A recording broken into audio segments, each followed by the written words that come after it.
말씀 위해서 기도하겠습니다.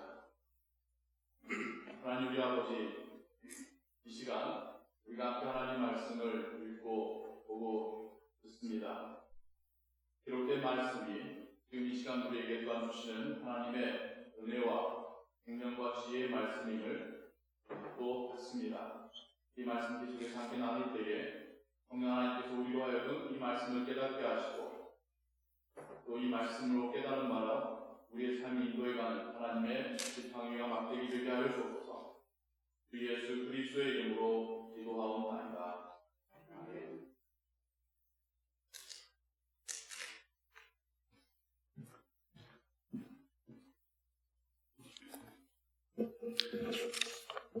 우리는 지난 주일까지 이집트를 나온 이스라엘 민족이 광야에서 보냈었던 그 생활들에 대하여서 함께 들었습니다.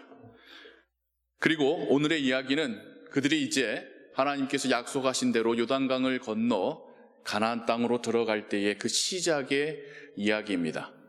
여호수아는 사람 말고요. 그 책으로서 여호수아는 하나님께서 약속하신 대로 이스라엘 민족을 가나안 땅으로 들어가시고 그 땅을 정복해 하시고 그 땅을 그들이 받게 되는 이야기가 가장 핵심의 이야기입니다. 그리고 그 이야기의 시작 부분에서 어떻게 해서 거기를 들어가게 되었고 첫 번째 두 번의 중요한 전쟁이 어떻게 치러졌었는지를 기록하고 있습니다. 그 이후에도 전쟁의 기록들은 있으나 앞에 있는 이 두 개의 전쟁만큼 자세히 기록되지는 않았습니다. 그만큼 이 두 번의 전투가 중요하다는 의미이겠지요. 한 번은 온전한 승리였고 또 한 번은 패배였으나 하나님의 은혜로 다시 회복할 수 있었습니다. 이 두 사건의 키 역할을 하는 중요한 핵심적인 역할을 하는 두 사람의 이야기가 오늘 우리가 예배를 시작하면서도 들었었던 여호수아 2장과 7장에 각각 기록이 되어 있습니다. 첫 번째 사람은 라합이고 두 번째 사람은 아간입니다. 여러분들도 여리고 전투의 이야기, 아이성의 이야기를 잘 아시기 때문에 그 이야기를 너무나 다 자세하게 묘사하지는 않겠습니다. 하지만 두 사람과 연관된 이야기가 너무나도 좋은 대비를 이루고 있기 때문에 그것에 대해서 여러분에게 설명을 드리고자 합니다. 라합은 기생이라고 불리는데 학자들은 그녀의 그 여리고 안에서의 지위가 낮지 않았을 거라고 추측합니다. 그 이유가 왕이 혹은 왕의 사절단들이 찾아왔을 때에 그녀의 대답을 듣고 곱게 물러가는 것을 볼 때에 왕의 군사들이 그냥 무단으로 침입해서 수색하는 것이 아니라 정중하게 라합에게 요청하는 것을 볼 때에 그녀의 신분이 낮지 않았을 것이라고 예상합니다. 기생 라합이라고 우리가 흔히 말하는데 여기서 말하는 이 기생, 창기의 의미는 그 당시에는 그들의 신을 섬기는 신전의 여사제들을 의미하는 호칭이기도 했었습니다.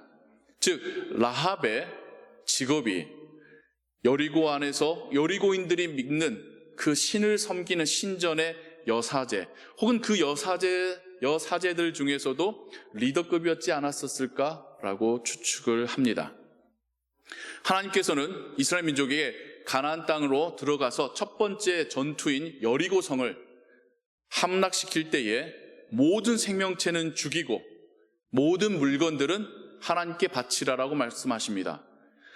어떤 용기나 물건마저도 하나님께 바친다라는 것은 우리 인간이 쓸 수 없다는 뜻이잖아요. 그러니까 어떤 의미로서는 용도에서의 죽음을 선언하신 거죠. 완전한 죽음, 진멸이라는 단어를 가지고 여리고에 하나님은 심판을 내리십니다.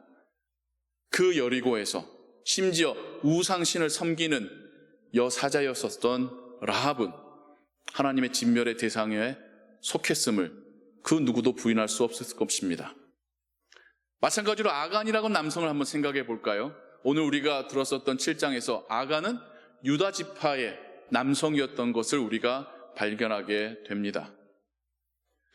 물론 다윗 왕이 왕위에 오르기 전이었지만 출애굽 과정의 이야기들 또 각 지파별의 숫자들을 보건대 유다 지파는 상당한 힘을 가지고 있는 지파였고 용맹한 지파였었습니다.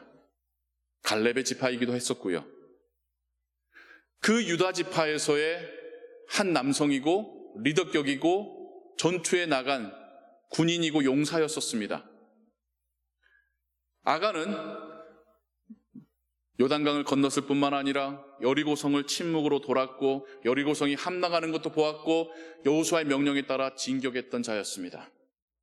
그 누가 봐도 승리를 함께 누릴 사람이고 하나님의 구원의 대상이고 하나님의 영광을 함께 나눌 그 땅을 차지하고 통치할, 다스릴 그럴 사람이었습니다. 그런데 그 이후에 두 사람에게 벌어진 일은 또한 정반대의 일이었죠. 라합은 두 정탐꾼들을 숨겨줍니다. 숨겨준 장소가 재밌어요. 지붕에다 숨깁니다. 은유적으로 말하자면 하늘에다 숨깁니다. 아간은 시날산의 좋은 외투와 우리 명품 옷이라고 할까요? 은과 금덩어리들을 자신의 텐트 밑에다 숨깁니다. 땅에다 숨깁니다. 두 사람의 숨기는 장소도 정반대이죠. 한 사람은 하늘에 숨길 때에 또 다른 사람은 땅에 숨기고 있습니다. 두 사람 다 당시에 자신의 리더를 속입니다.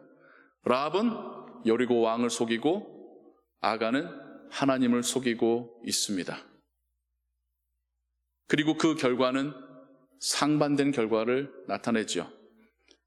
모두가 진멸되어야 될 그 여리고에서 하나님께서는 라합과 그녀에게 속한 모든 가족들이 구원을 얻게끔 허락하십니다.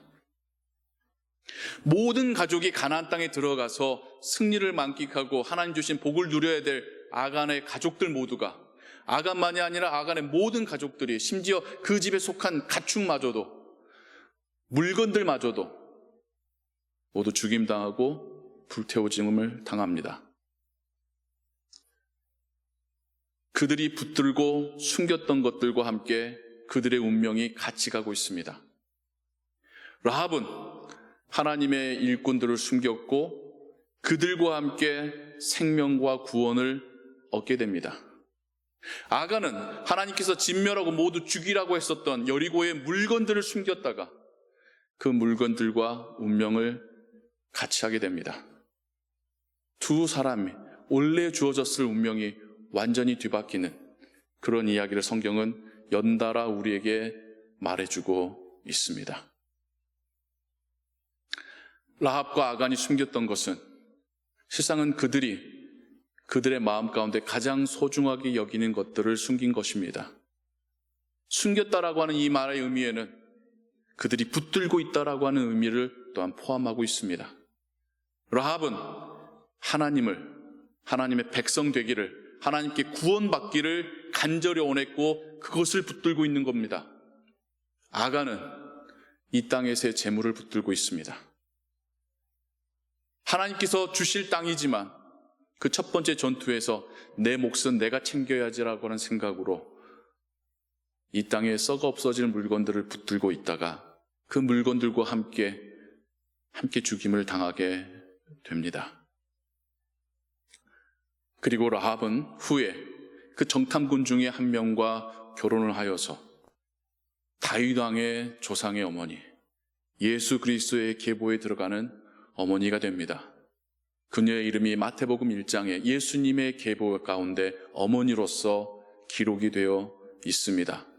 얼마나 놀라운 인생의 반전입니까?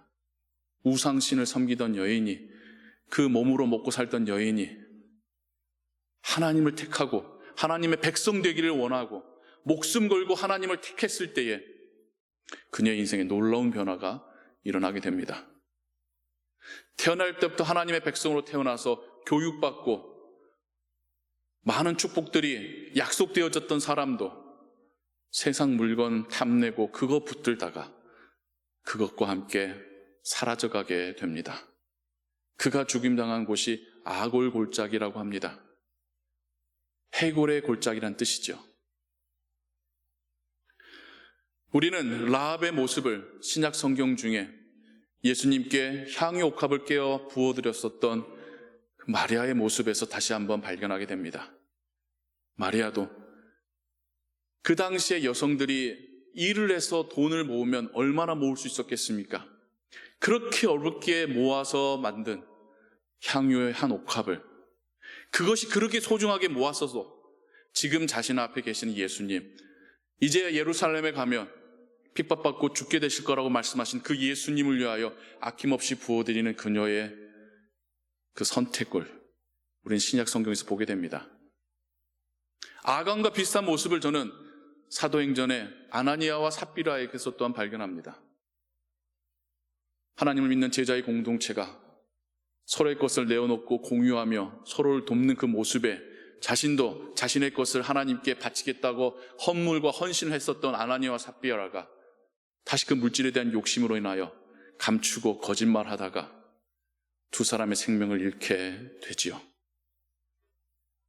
무엇을 중요하게 여기는지가 그들의 인생에 너무나도 중요한 작용을 하고 있는 것을 보게 됩니다. 성도님 여러분, 우리 마음 가운데 우리가 가장 깊은 곳에 숨겨두고 있는 것은 무엇일까요? 그래도 여러분들은 하나님을 붙들고 있기 때문에 주일날 예배하러 이곳에 나오신 거겠죠. 그래도 복음을 믿기 때문에, 그래도 하나님의 교회에 속하여서 하나님께 예배하고 있는 것이겠죠. 하지만 그 마음 가운데 세상에서 누릴 부귀 영화나 아니면 사무치게 내가 정말 부족함에 살았었던 그것들을 마음껏 누리고 싶은 그 욕심이나 인간관계 속에서 우위를 점하고 싶은 교만들이 그 안에 가득 차 있다면, 그거 붙들고 있다면 그것들과 함께 인생의 여정은 나아가게 될 걸로 성경 우리에게 말씀하고 있습니다. 성도님 여러분, 여러분이 붙들고 있는 그것을 더욱 굳건하게 붙드시기 바랍니다.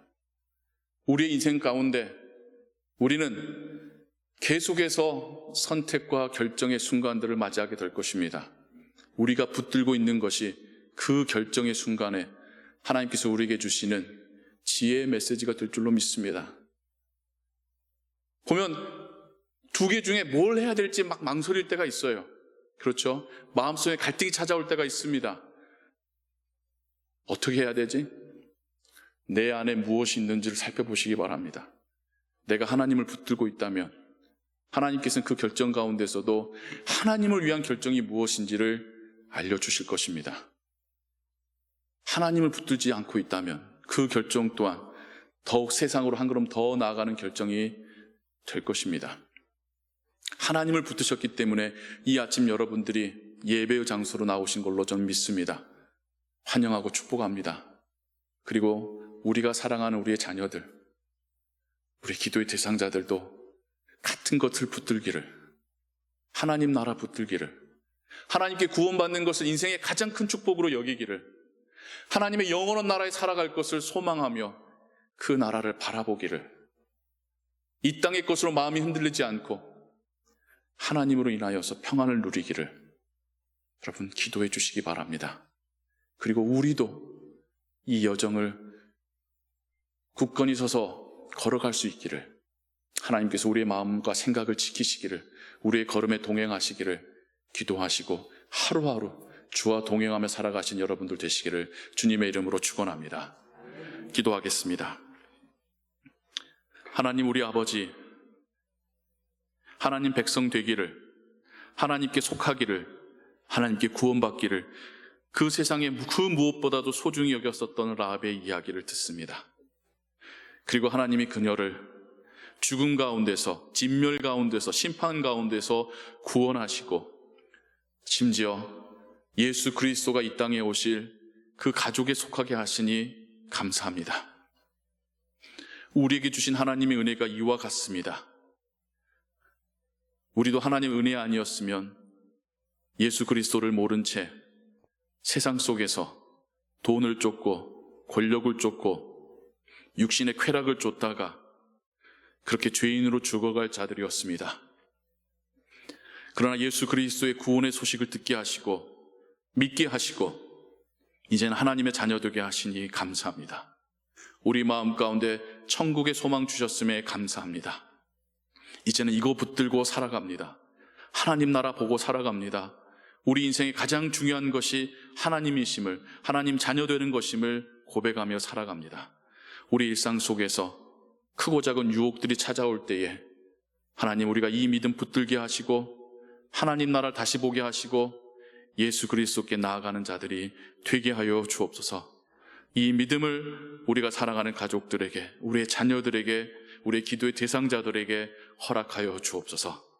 모든 것 주께 의지하오며 예수 그리스도의 이름으로 기도하옵나이다. 아멘.